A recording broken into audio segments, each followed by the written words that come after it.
This is another theory that voidism, that before this manifested life, there was void. And after this manifestation is over, still there will be void. Because according to voidism, everything is manifested originally void. So, Krishna puts forward this argument that before this manifested form of life, there was void. And after this manifested life, there will be void, according to the void philosophy. Then where is the cause of lamentation? There is no cause of lamentation. It was void and it is going to be void. So where is the cause of lamentation? But actually, that is there. Originally, it was not void. That is a Bhagavad Gita and Vaishnava theory. Just like Krishna said that there was no such time when we did not exist. That means not there was no void. There was life. And in future also there will be life.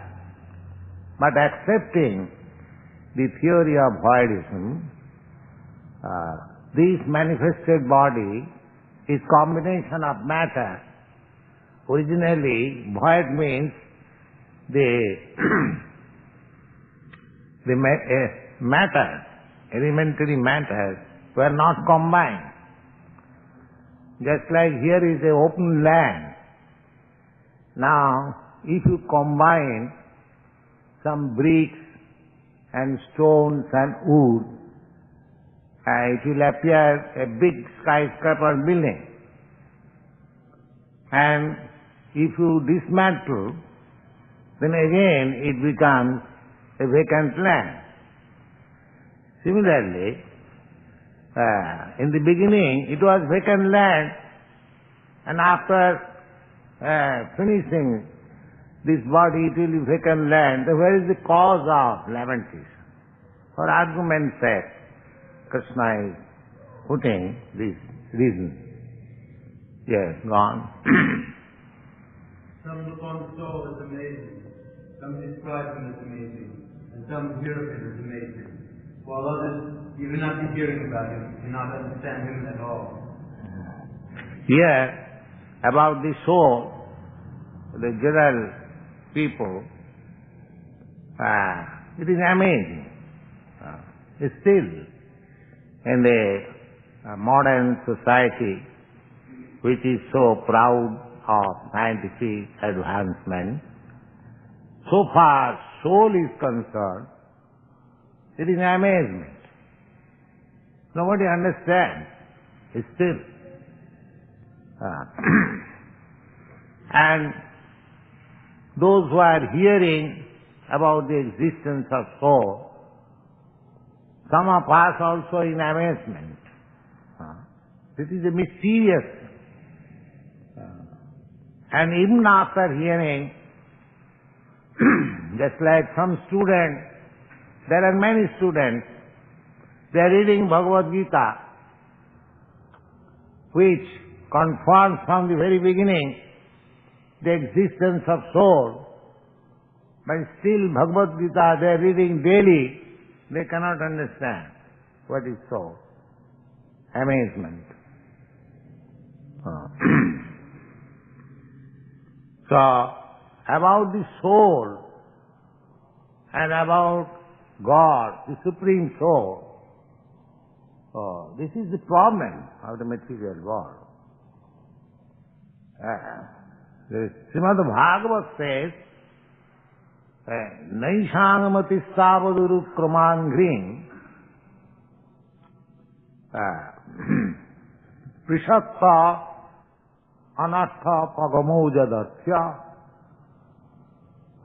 niskincananang niskinchana what is that? Mahi asanga padurujubhisekam niskincananang navrinita java. This is a very important verse. It says the Urukramangri. Urukramangri is the name of the Supreme Personality of Godhead. Uru means big, and krama means activity. One whose activities are very great. Whose activities are very great. Just try to understand. Now see, the big planet, biggest planets in the universe, the sun globe is floating in the corner of the sky. So whose activities these are? Who has caused this floating? This is called Urukkama, big activity. Not that because you have some or other balance some millions of dollars in the bank and you have become Rockefeller or Ford. That does not mean you are a very big worker. Here is the big work. Millions of planets are floating in the air by his arrangement. He is called Urukkaman. Big work. So, Bhagavad says,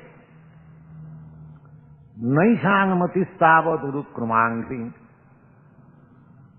If anyone understands Urukramangri or the Supreme Lord, for him to understand the existence of soul is not very difficult.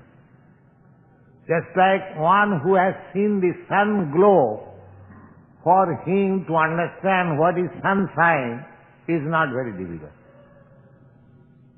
But one who is perpetually in the darkness, neither has seen the sunshine nor has seen the sun glow, for him what is light, what is sun, it is very difficult to understand.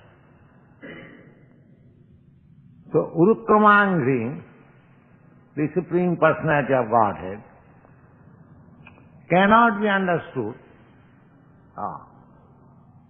And if it is understood, Prishatya anartha apagamo jadatya. If one understands what is Urukramangri, God the Great, then immediately all his ignorance, illusion is over. Anartha upasama. Anartha means just like we are unnecessarily entangled in this material affair. So if one understands the Urukramangri, God, then immediately his entanglement in these unnecessary activities of the material world becomes stopped.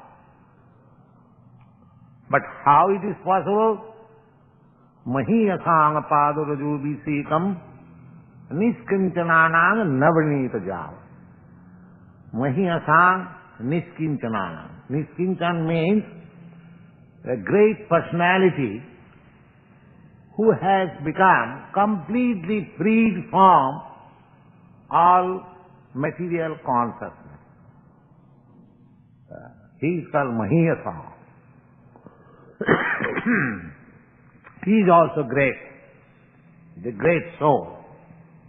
So unless one takes a shelter of the lotus feet or the dust of the lotus feet of a great personality who has no material affection, nobody can understand what is God.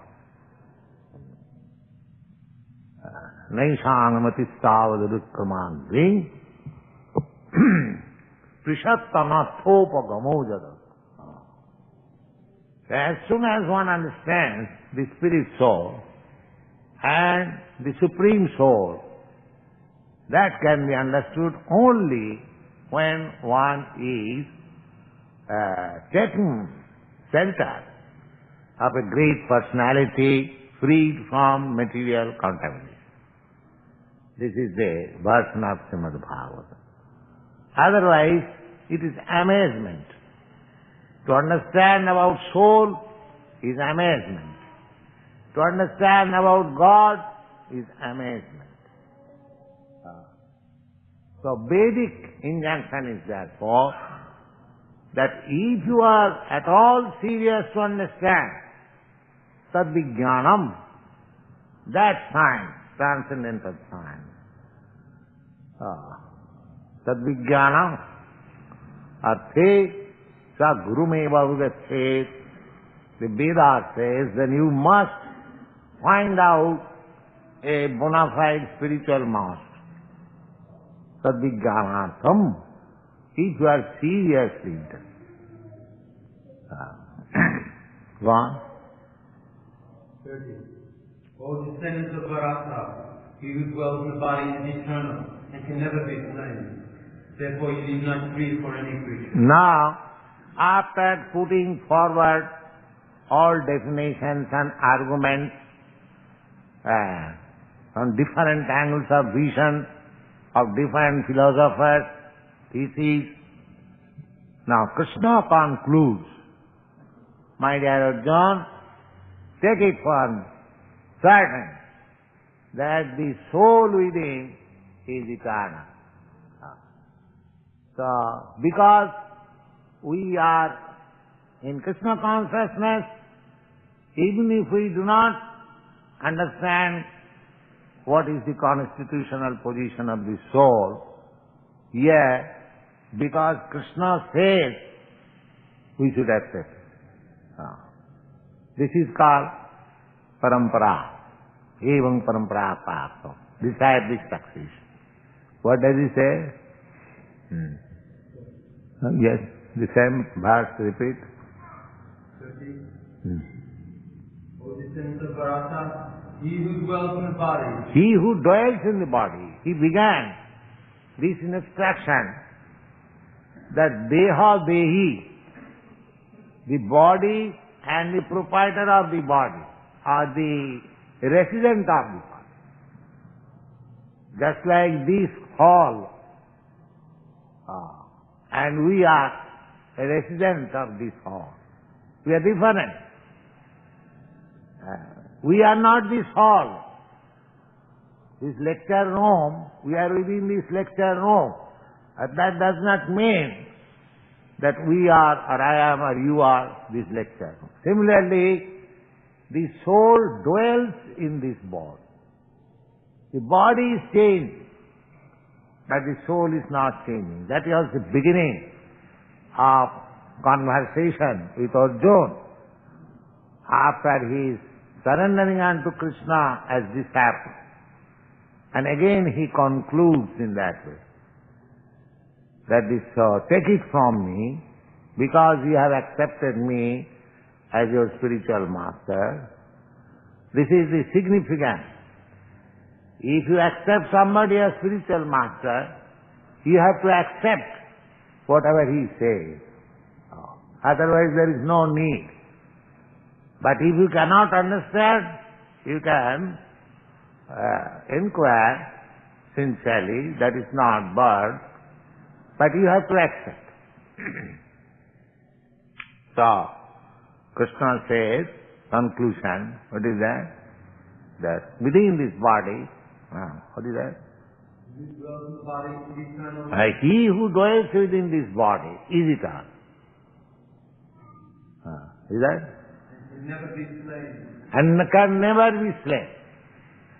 Because it is already described that soul cannot be burned, soul cannot be moistened, soul cannot be dried up, soul cannot be killed, soul cannot be cut into pieces, So many things, just opposite of matter. Any material thing you take, even stone, iron, it can be burned, it can be cut into pieces, it can dry up, so many things, all applicable to the matter. But so far the spirit soul is concerned, it is just the opposite. Therefore, the conclusion is that na hannate hannamane sarire. Even after this body is annihilated, the soul remains eternal. Just like if somebody comes and drives us out of this room, that does not mean that I am faint.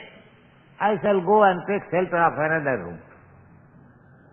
Similarly, when the soul, when the body is killed or annihilated by nature or by force, the soul takes shelter of another body.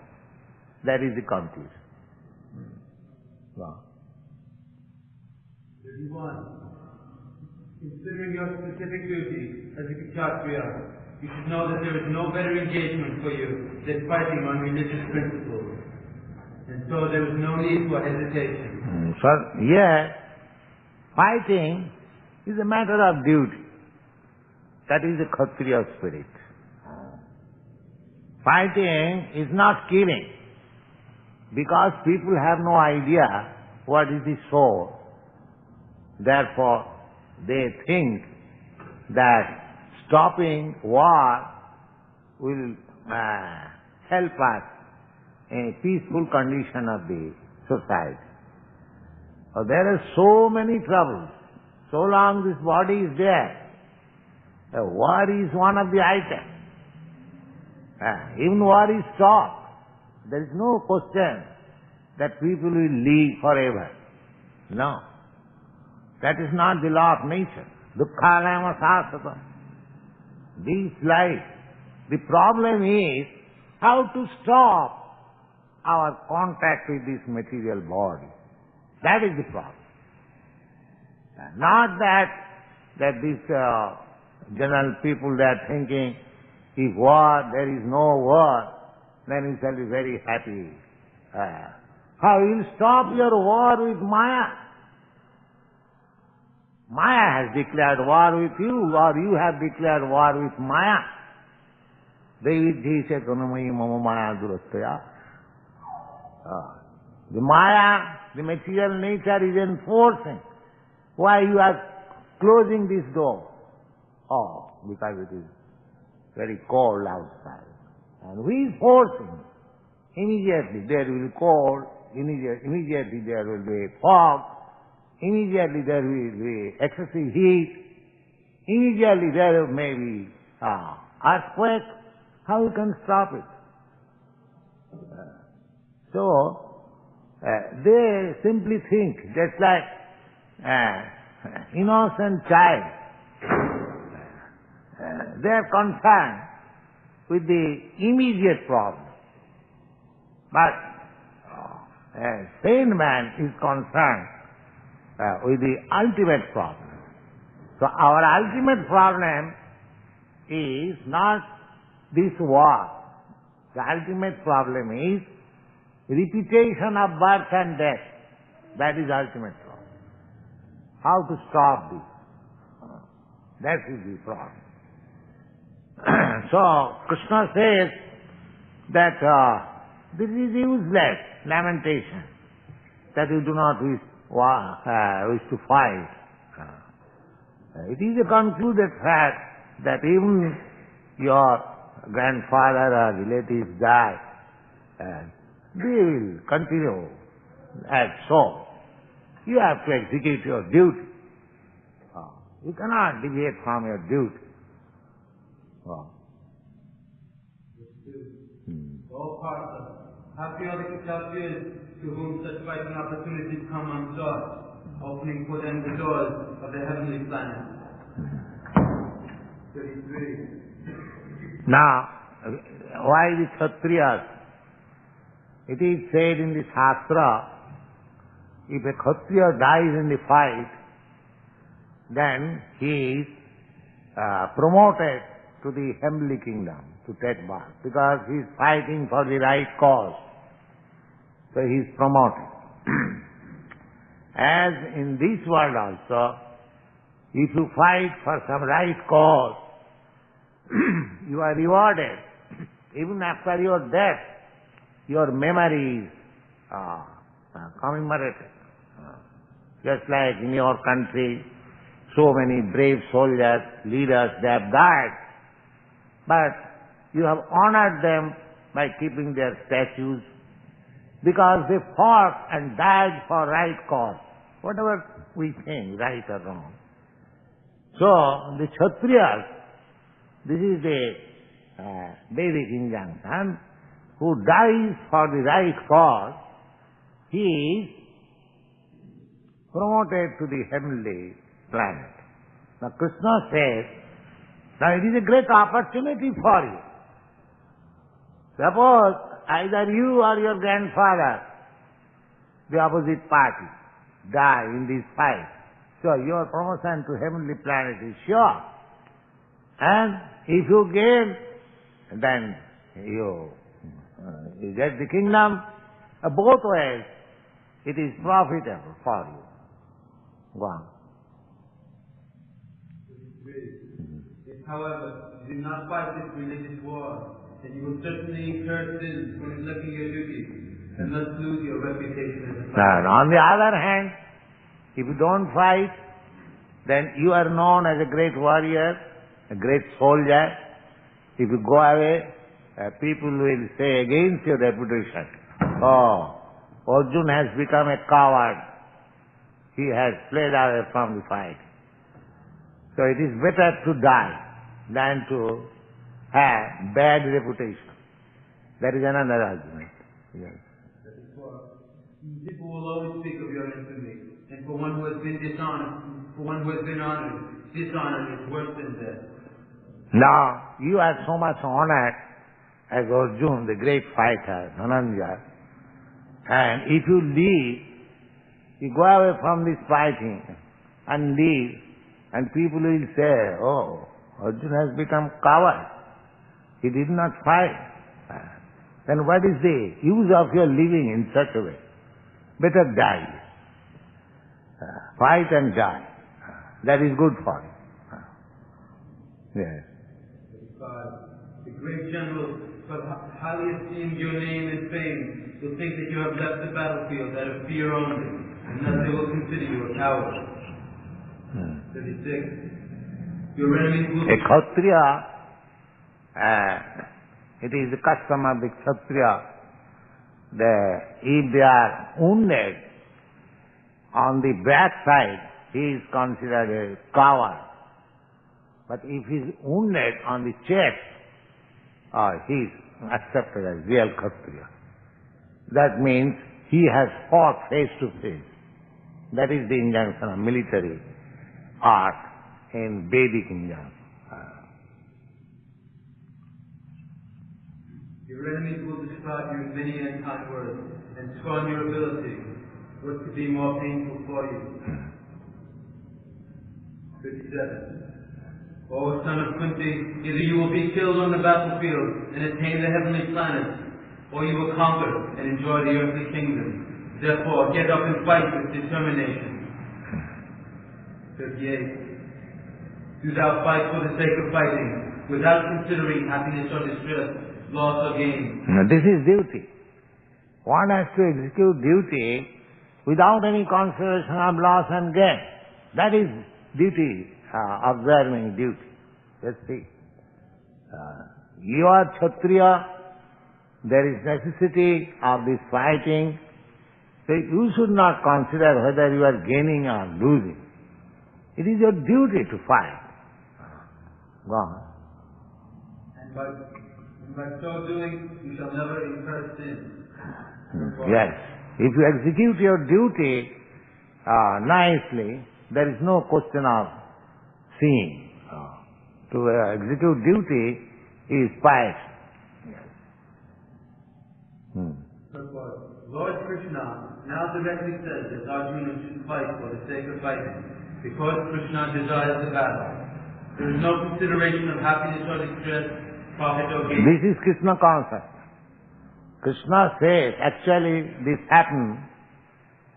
This is the Krishna consciousness. One should not think of personal loss or gain. Krishna desires it, so I have to do it. That's all. There is no personal consideration. That is real Krishna consciousness. Krishna, you are asking me to do this. I do not like to do this. You give me some other one. That is not Krishna consciousness. There is no, yes or no. As Krishna says, what Krishna says? Krishna says, the essence of Bhagavad Gita, that a person who preaches this sublime message of Bhagavad Gita, he is my dearmost friend in the human society. This is the open order of Krishna.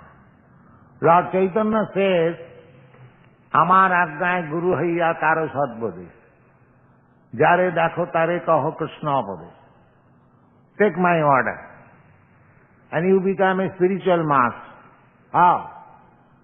Simply speak Krishna consciousness. That's all. Simply speak on Krishna's message, Krishna Katha. There are two kinds of Krishna Kathas. One is the Bhagavad Gita and the other is ЩrīmadBhāgavatam. So, this is a propagation of Krishna consciousness. We have to abide by the superior orders without consideration of our personal gain or loss. This is Krishna consciousness. There is no question of personal gain or loss. Victory or defeat in the activities of Krishna consciousness. That everything should be performed for the sake of Krishna is transcendental consciousness. So there is no reaction from material activities. And if you do that, then there is no reaction. Jajñātha karmanatru lūpāṅga. And if you do on your account, there will be reaction. Either you do good work or bad work, there will be reaction.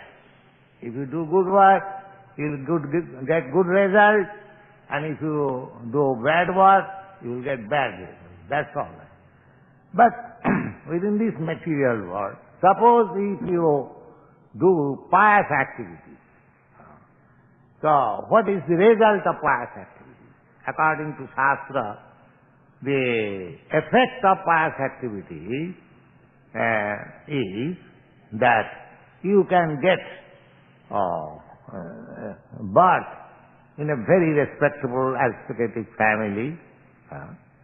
You can get very nice, wealthy position. You can become very beautiful, and you can become very learned. These are the four principles of pious activity, according to Shastra.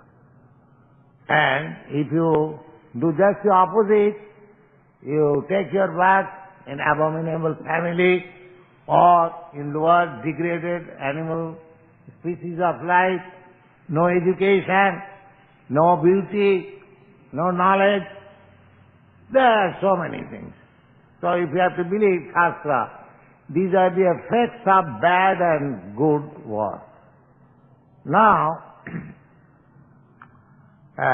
for a person who is in Krishna consciousness, he is not concerned with aristocratic family or abominable family.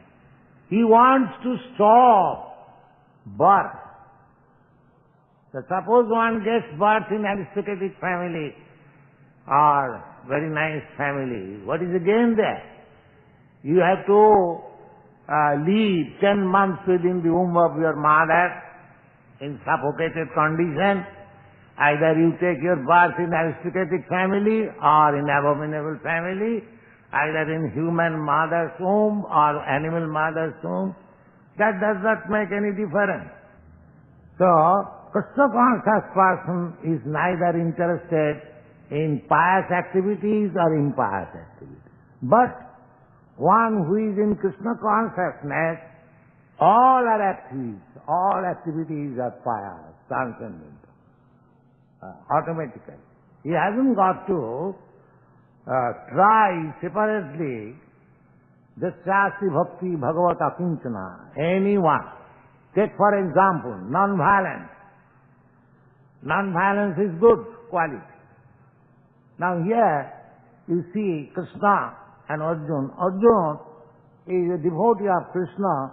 Automatically he is trying to be non-violent. Why should I fight? This is Krishna consciousness. Because he is devotee of Krishna, non-violence is already his quality. People are starting vegetarian society to become vegetarian, very uplifted society.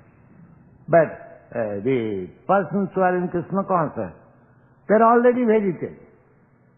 That means the people in the ordinary status, they are trying to acquire some good qualities, but in Krishna conscious person, you will find all the good qualities automatic. That is the difference. The Krishna conscious person is not interested that this is good work or this is bad work. He is interested with Krishna because his activities in Krishna consciousness is all transcendental, better than good, Suddha Satta, pure goodness. In the material world, the goodness, the quality of goodness is sometimes tinged with passion and ignorance. But in pure goodness, which is Krishna consciousness, there is no tinge of passion or ignorance. Automatically, everything goes. Yes? Anyone who acts for his sense gratification, either in goodness or in passion, levels to the reaction, yes. good or bad. That is explained, yes. Anyone who has completely surrendered himself to the activities of Krishna consciousness is no longer obliged to anyone, nor is he a debtor to anyone, as we are in the ordinary course of activity. It says, quote, anyone who has completely surrendered unto Krishna, Mukunda, giving up all other duties, is no longer a debtor, nor is he obliged to anyone, not the demigods, nor the sages, nor the people in general, nor kinsmen, nor humanity, nor forefathers. That is the indirect hint given by Krishna to Arjuna in his verse, and the matter will be more clearly explained in the following verses. That's how. There is a verse in the ЩrīmadBhāgavatam, Devarsi bhūtāptanināṁ pitrināṁ Devarsi bhūtāptanināṁ pitrināṁ Nāyam arini na kinkara rajan sarvatmanaja saranam sarannam gato mukundam parihattu kattum. The meaning of this verse is that anyone who is born in the human society, civilized society, he is indebted immediately, just a child is born in a family. So according to Vedic injunction, he immediately becomes indebted to so many items. What is that? He becomes indebted immediately to the different demigods, sun, moon, Indra, Chandra, so many. Because we are receiving light from the sun, from the moon, so you are indebted. People do not care for it because they have no knowledge. Therefore, in the Vedas, the sacrifice is recommended to perform respective duty to become discharged from the indebtedness. So you are indebted to the demigod, indebted to the sages, just like Vyasdev. Vyasdev, he has given us so many Vedic literature. So, we are taking advantage. So, Deva, Rishi, Bhuta, ordinary living entities, even cats and dogs. But we, instead of being indebted, we do something else. Just like you are drinking milk. So we are indebted to the cows. So instead of repaying the indebtedness, we are killing them. So in this way, we are complicated in so many ways. Devulsi bhuta puninang pitrinang. Pitrinang means in the family in which you are born. You are indebted because you are inheriting property, you are inheriting the mother's affection, father's affection, so are you indebted. People should consider that is civilization. So, but anyone who has taken shelter of Mukunda, Mukunda is Krishna, he has no more any indebtedness. He becomes free. All indebtedness, a charge is taken by Krishna and he will square up the account. There is no doubt about it. He says that. Aham tang sarvapapi bhamokkoisya. Yes. So any question? Yes. I understand that it's an offense to wear red or blue in the Christian temple. Why is it true? What is that?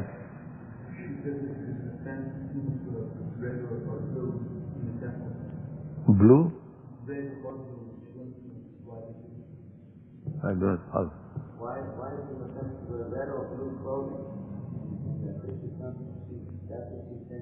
Oh.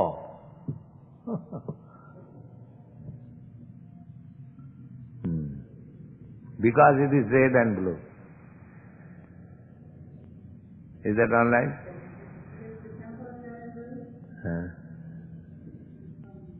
You see, you have to accept the Vedic injunction as it is. There is some meaning which may not be explained immediately, but because it is so enjoined, we have to accept it. Just like the corn cell. The corn cell is the bone of an animal. Now, in the Vedas it is said that if you touch the bone of an animal or human being, you have to take bath immediately to purify yourself. Now this corn cell is also a bone of an animal, and it is kept in the deity's room. Now if you say, the bone of an animal is impure, how it is that? It is kept in the deity's room. So, actually it is being done. Why it is being done? Because it is injunction of the Vedas. Similarly, all such injunctions we have to accept, but there is meaning. There is meaning, and that may not be understood immediately. That doesn't matter. So, if instead of red garment, if you take this saffron, what is harm to you? So, you should accept the injunction.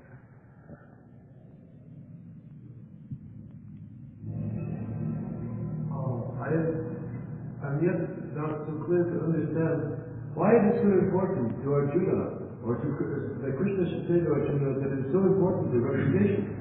Because in Arjuna's own heart, he knows that he is being kind, or that he is in confusion because of his kindness. Does this make a difference, the opinion that one's fellow Kshatriya will have? Arjuna was reputed as a great warrior. So, he should remain a great warrior. A warrior's business is not to stop fighting on the plea of becoming kind. If you have gone to the war field and if you practice non-violence there, it is useless. Why should you go? There is a Bengali proverb that naste bose ghumtatan. That in India, the girls, they cover their head. That is the system of married girls, shyness. So, it is said that one girl is on the stage for dancing. Now, while she is to dance, she is covering the head. What is the use of covering the head? You have come to dance, you dance. Similarly, in the war field, you have gone there to fight. What is the question of becoming non-violent? So things should be done according to the time and atmosphere. In the war field, there is no question of non-violence. That is, the war is arranged for committing violence. Where is the question of preaching there non-violence?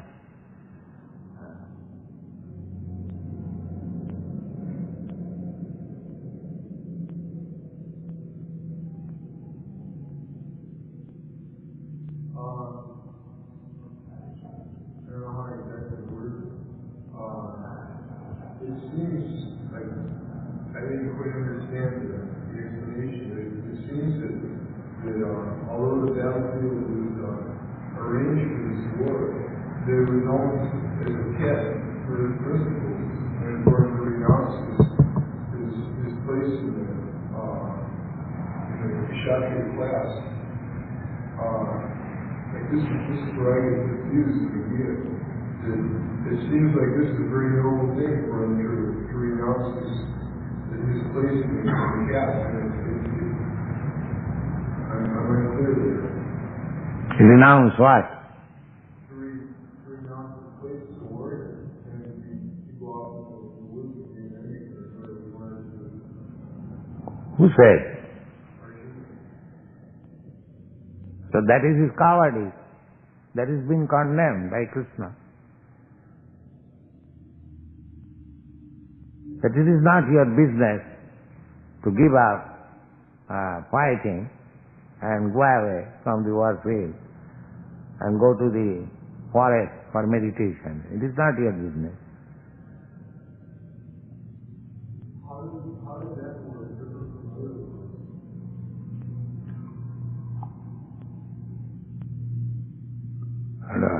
It is sometimes knife is pierced in your body by a surgeon, and in another occasion another man pierces a knife to stab you.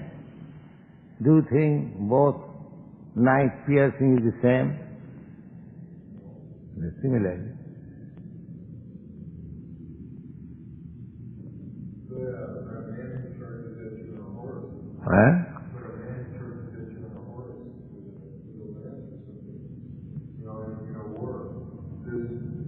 Now, first of all, try to understand this, that piercing the knife in the body is not always bad. Similarly, war or fighting is not always bad, provided it is done for right cause. That should be understood. So when the director is Krishna, the Supreme Personality of Godhead Himself is directing, so there is no cause of stopping. He has His plan, He knows. We cannot judge. So He is the Supreme. So that war is necessary because it is desired by the Supreme Lord.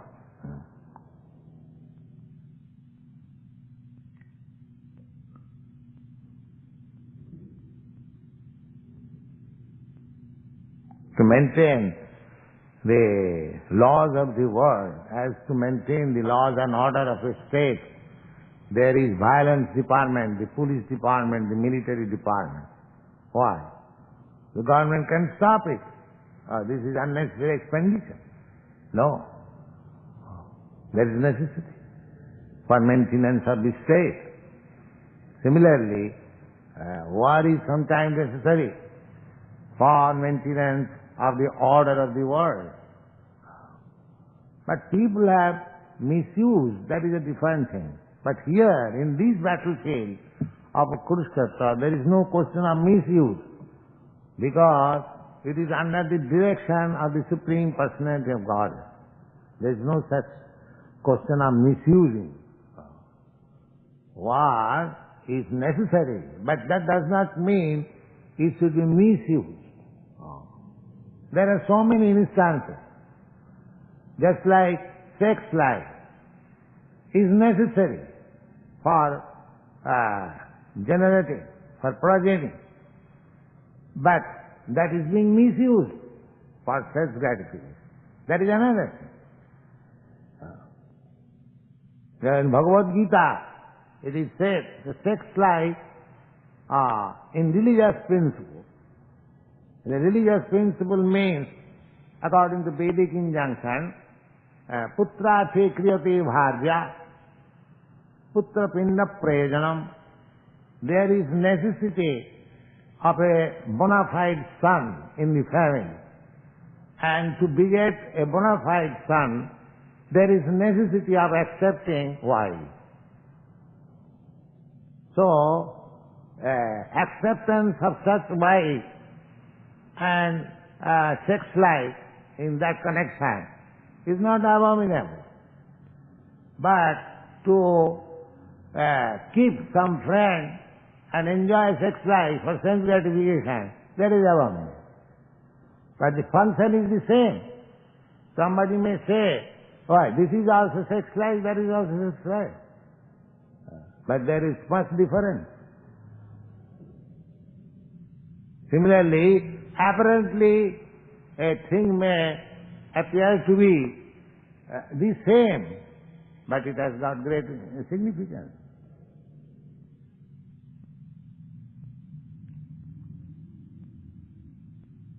That is to be judged by higher authorities. That higher authority is, supreme authority is there, Krishna himself.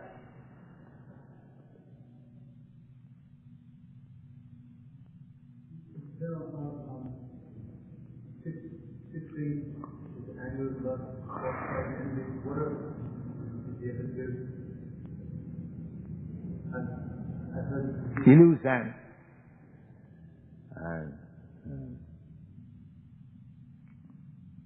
and enviousness.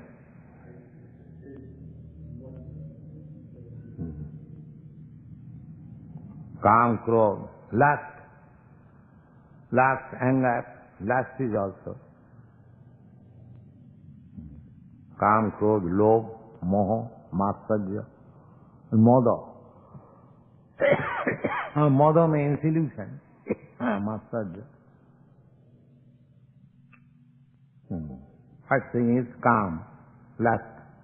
Second, krodh, anger. Third, greediness.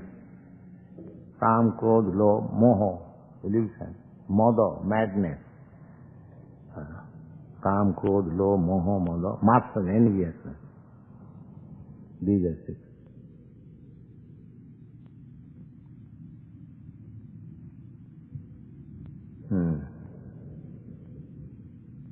So, anything more? What is necessary? What is necessary? That's why don't you see all these people of the world, they're mad. What they're doing? The whole day the cars going this side, that side. What is the aim of life? They're mad.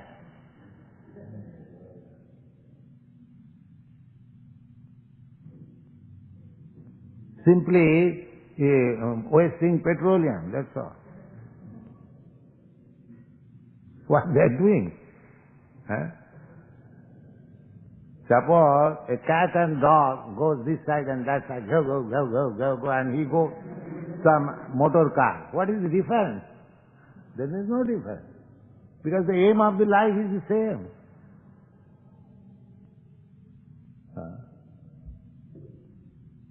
Therefore they are mad. That is explained. Nunang pramatta kurute vikarma jadindriya pritaya aprinoti. Nunang pramatta. Pramatta means mad. Prakishta rupena matta. Sufficiently mad. And why? Kurute vikarma. They are acting which they should not act. They are acting in a way in which they should not have done. So what is the aim of their acting? Indriya pritaya, simply for sense gratification. That's all. So, Rishabdev says, na sadhu manne. This is not good. Na sadhu manne. Jato atmanoyam asannapi klesade asadeha. These madmen do not know that this is the cause of getting this miserable material body. The suffering of humanity is due to this material body. And the cause is bikarma, acting for sense gratification. So this life is meant for acting for liberation, but they are acting for sense gratification. Therefore they are mad.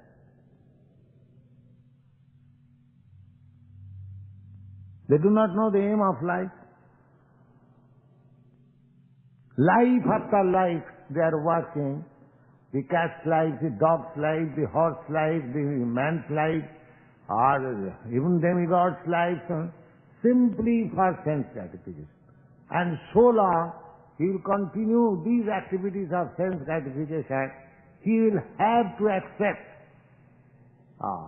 some sort of material body in the 8,400,000 of species, either as demigod or as dog. So this is going on. The Chaitanya Mahaprabhu says, Ei rupe brahmanda samite kono bhagavan ji. They are encircling or circumambulating in this cycle of birth and death. Out of many, many millions of such persons, if one is fortunate, he comes in contact with Krishna's representative, and by which he becomes Krishna conscious and his life becomes sublime.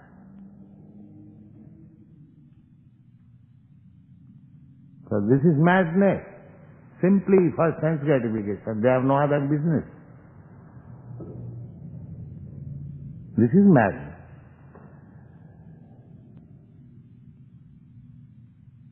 What do you think? This is not madness? Huh?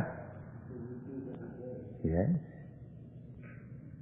There is no difficulty to find out a madman. Any man you find out, he is a madman. And that is medical version also. That is medical version. In India there was a case, a man was murdered and the criminal lawyer pleaded that he was in madness. So this is the expert, the medical practitioner was invited, and he was asked to examine whether this man is in madness. So he said that so far my experience goes, I have studied, every man is a madman, more or less. Every man in the material concept of life is a madman.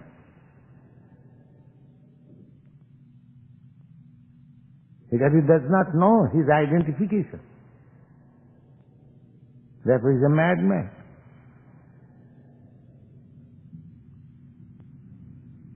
Pishachi paile jana matuchanna ja. Just like a ghostly haunted man. If father is standing before him and he is calling the father by ill name because he is ghostly haunted. Similarly, a living entity who is entrapped by this material energy, illusion, he is a madman. And the whole treatment is to get out of this disease of madness, misidentification, misconception of life. So it is not difficult to find out a madman. Any man is a madman.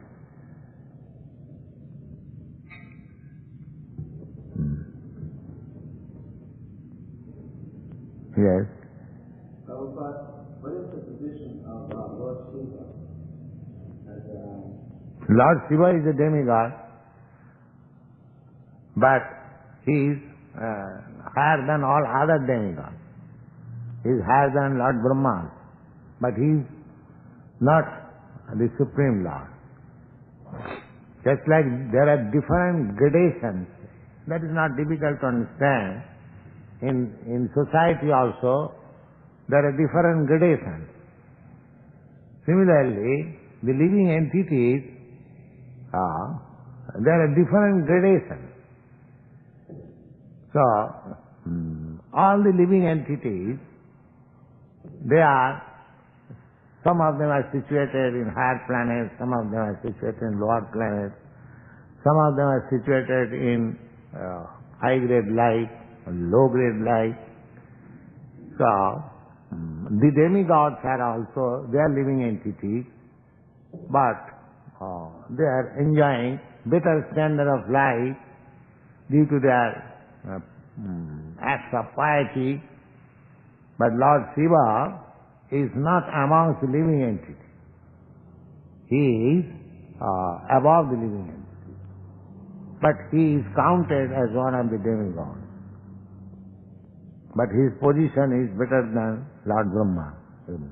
Brahma is to be the highest living entity within the universe, and Lord Shiva's position is higher than Lord Brahma. Lord Shiva also have a concert? Does Lord Shiva have a wife, a consort? Yes.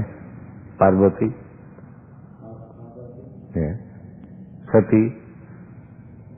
Everyone has got wife. Yes. Shakti. Is Lord Shiva a devotee of Krishna? Yes. Everyone is devotee. Only the madmen, they are not devotee. Any sane man is devotee of. Sanity means become devotee. That is sanity. And one who is not devotee is insane. Insanity. So how you can express a Lord devotee is not devotee? Lord Shiva is not devotee. He is not insane. We are the material, the ordinary living entities in the lower grades of life, they are all insane. What is that? Yes.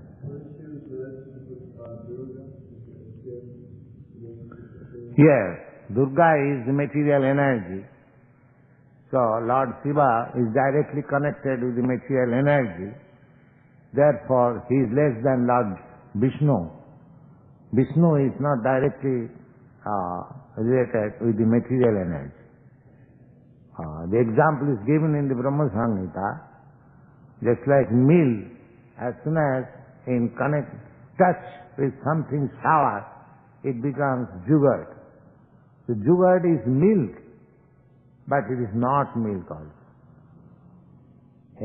Your child requires milk, you cannot give yogurt. Nobody can argue, yogurt is milk preparation, why not give? No, it will be not beneficial for him.